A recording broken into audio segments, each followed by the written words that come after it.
Get your mind to settle down and be content with being with the breath. Now, contentment doesn't mean you just sit there and don't do anything. It means that you limit yourself to this set of raw materials and see what you can do with it. Often it's when you place limits on what you're going to play with that you learn how to play in new ways. It's in this way that the Buddha said that contentment is a blessing. You take what you've got, and you see what's the best thing you can do with it. And often what happens is you developed what you've got to the best of your ability. Then the things that come your way get better and better. In other words, you show that you take good care of what you've got, and that attracts more good things in your direction. So contentment doesn't mean just, okay, whatever's there is okay and I'm not going to do anything about it.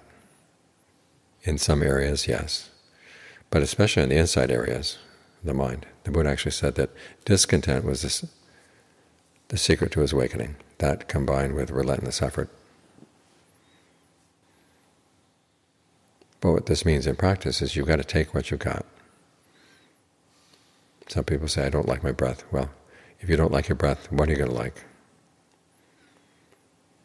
And the breath isn't just a given. It's influenced by the way you're thinking, by the way you're imagining things to yourself, the things you tell yourself. So tell yourself some new things.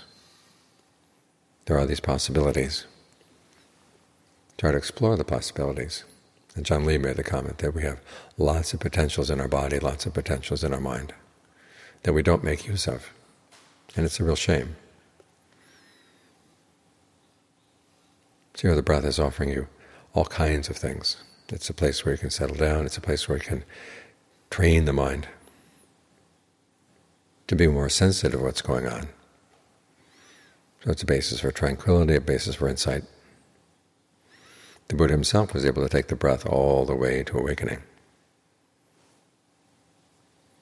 And his breath wasn't different from yours.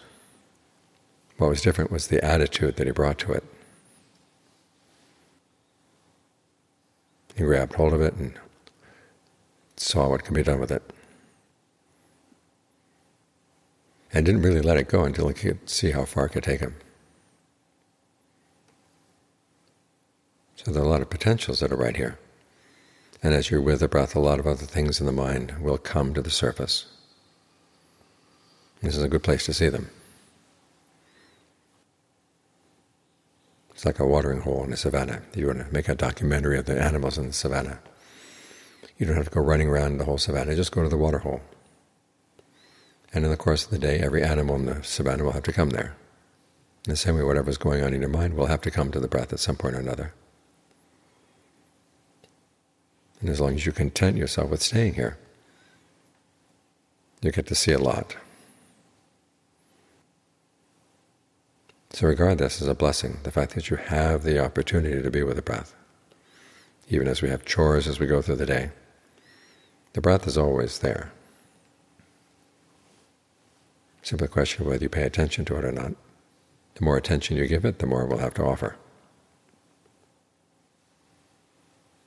So content yourself with being right here.